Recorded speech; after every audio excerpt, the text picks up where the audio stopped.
Dear student, जो question Devendra ने भेजा था उसका सॉल्व करके मैं भेज रहा हूँ।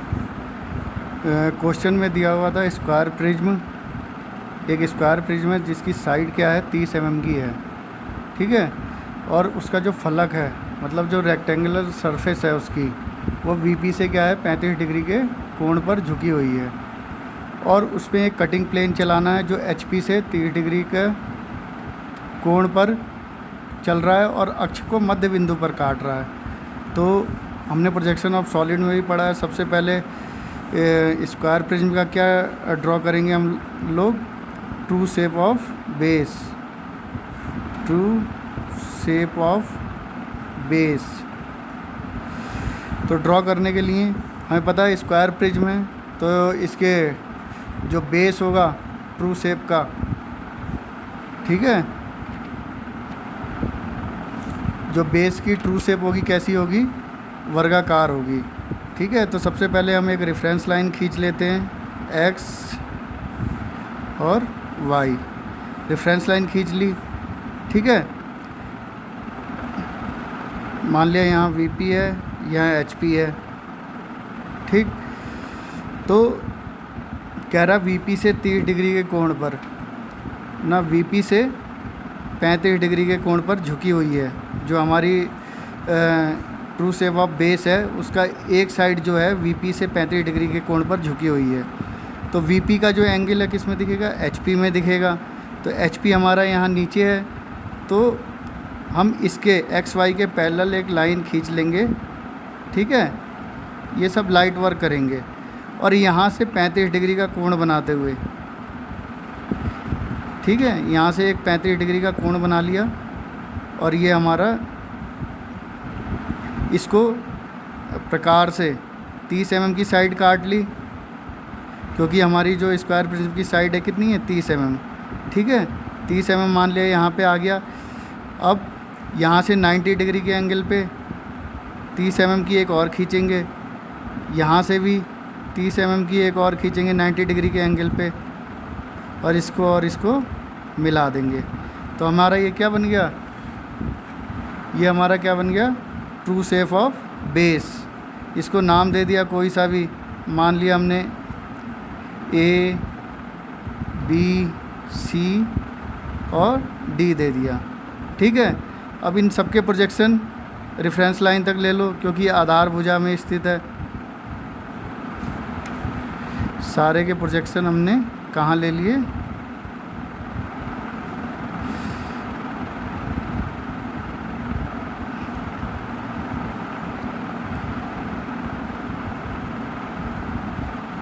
इस तरह से कुछ बनेगा ये, ठीक है।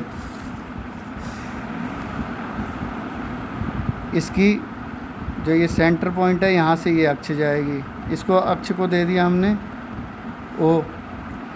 अब कह रहा जो उसकी हाइट है, जो हमारी ट्रू शेप ऑफ बेस बना लिया। अब इसके बाद हम क्या ड्रॉ करते हैं, दूसरा number, true shape of, true length of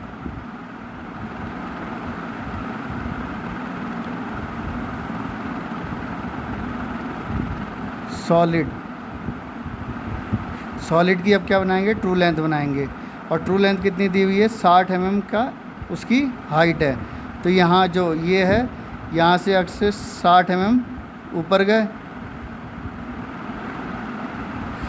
ठीक है। ये 60 mm ऊपर गए, यहाँ से सारे प्रोजेक्शन हमने इसके बराबर ले लिए 60 mm तक।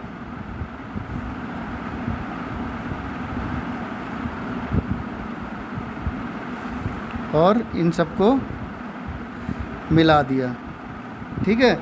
तो यहाँ जैसे A B C D naming दी थी, ठीक, इसको क्या दे दो, पी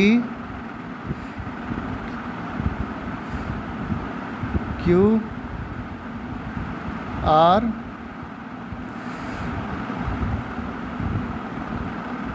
इसकी ये जैसे प्रोजेक्शन जाएंगे ए बी, ठीक है, सी का सी में, डी का डी में।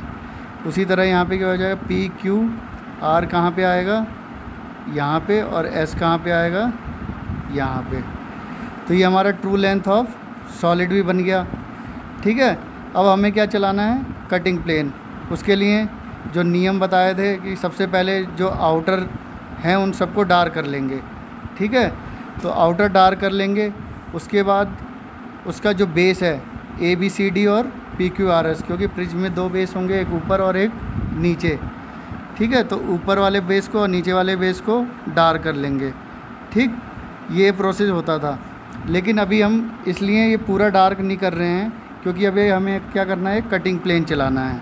तो कटिंग प्लेन चलाने के लिए क्या कह रहा है, HP से 30 डिग्री के कोण पर। तो HP वाला जो एंगल है कहाँ दिखेगा, VP में दिखेगा। और कह रहा है ये मध्य बिंदु अक्ष जो है, ये एक्सेस जा रही है जो, यहाँ पे O भी आएगा, ठीक है।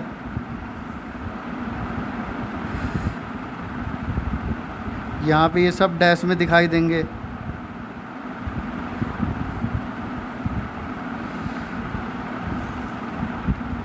तो जो एक्सेस जा रही है उसका मध्य बिंदु ले लेंगे, कितने पे आएगा, पूरी लेंथ 60 mm की थी, तो 30 mm पे एक मध्य पॉइंट ले लिया। और यहाँ से 30 डिग्री के कोण पे, 30 डिग्री का कोण कैसे लेंगे, मान लिए इस पॉइंट पे हमने क्या किया है, इसके एक ड्रॉ कर लिए अपने अंदाजन एक, कि यहाँ से हमें 30 डिग्री का कोण बनाना है। तो अब यहाँ से 30 डिग्री का कोण बनाते हुए एक कटिंग प्लेन चला देंगे। कटिंग प्लेन का जो बाहरी सिरा होता है क्या होता है, डार्क होता है, ठीक। फिर एक छोटा डैश, फिर बड़ा, फिर छोटा, फिर बड़ा, फिर छोटा, फिर बड़ा, फिर छोटा, फिर बड़ा, और जो लास्ट वाला होगा वो और डार्क होगा।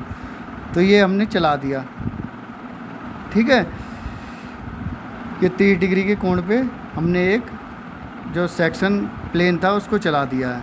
अब जहाँ जहाँ ये काट रहा है 30 डिग्री के कोण पे, कोई ऐसे भी चला सकता है, इधर से भी चला सकता है, इधर से भी चला सकता है, वो आपकी मर्ज़ी है, ठीक है। लेकिन ये मध्य बिंदु से ही जाएगा। अब हमने जहाँ जहाँ ये काट रहा है, जैसे A और P को काट रहा है तो इसको दे दिया 1, ठीक है। B और Q को काट रहा है तो इसको दे दिया नंबर 2। C और R को काट रहा है, इसको दे दिया नंबर 3।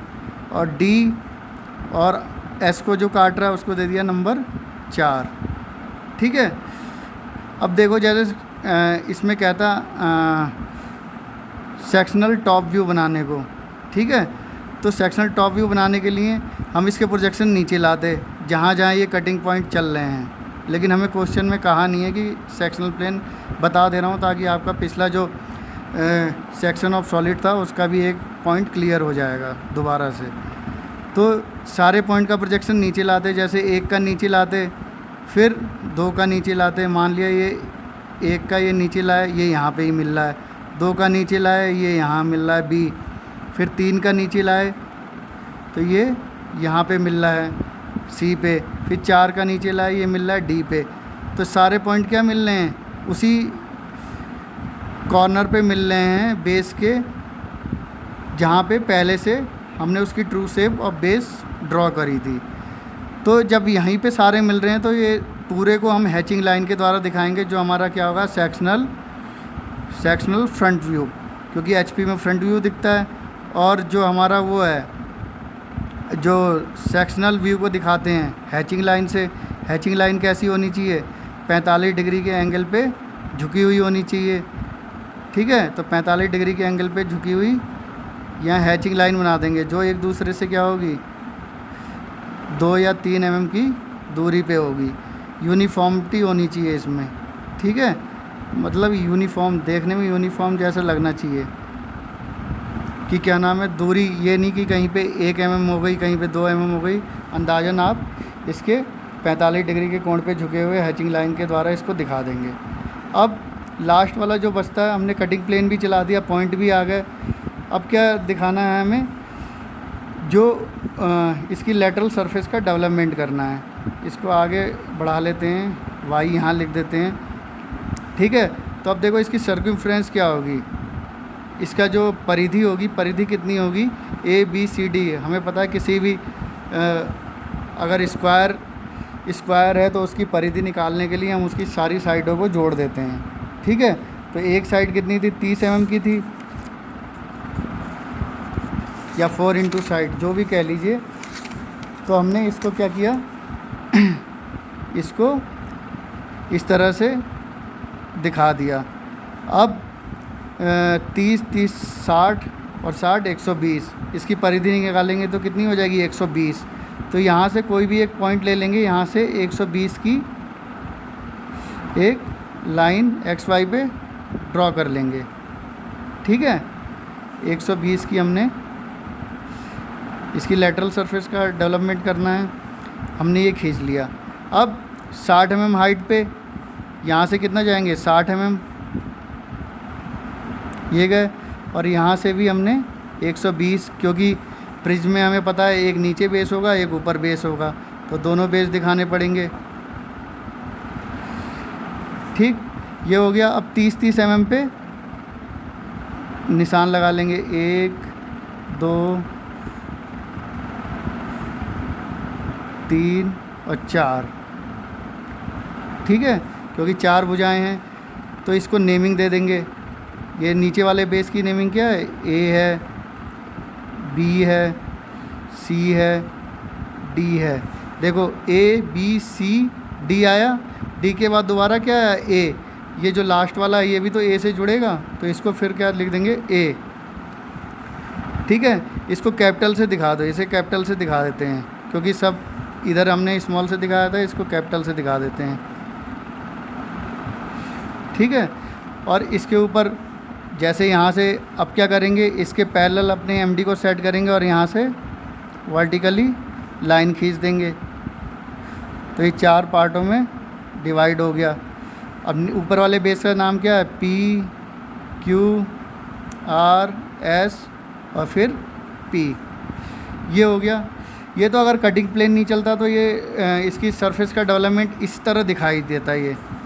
ठीक है, लेकिन अभी हमें कटिंग प्लेन भी चलाना है, तो देखो यहाँ पे पी और ए को, ठीक है, पी और ए को काट रहा है 1 पे, तो इसको प्रोजेक्शन जब यहाँ डालेंगे हम एक्स वाई लाइन के समांतर, तो यहाँ पे क्या मिल गया हमें, 1 मिल गया। यहाँ पी ए पे 1 पॉइंट मिल रहा था, यहाँ भी पी और ए पे 1 पॉइंट।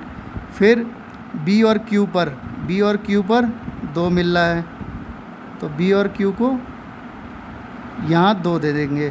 फिर सी और आर पर क्या मिल रहा है, 3। ठीक है, तो सी और आर पे ये 3 पॉइंट हो गया। फिर डी और एस पर क्या पॉइंट मिल रहा है, 4, तो इस वाले को हम डी और एस पे 4। ठीक है, यहाँ पे एक 4 मिल गया। अब पी और ए पे 1 वाला मिल रहा है, तो यहाँ पे इसको अगर आगे बढ़ा दें तो यहाँ भी 1 मिल जाएगा। अब क्या करेंगे, इसको 1 से 2 को, 2 से 3 को, 3 से 4 को और 4 से एक को मिला देंगे। तो ये हमारा क्या हो गया, डेवलपमेंट सरफेस हो गया जब कटिंग प्लेन चला रहे हैं उसके बाद। ठीक है, होप ये वीडियो से आपको कुछ हेल्प मिली होगी। धन्यवाद।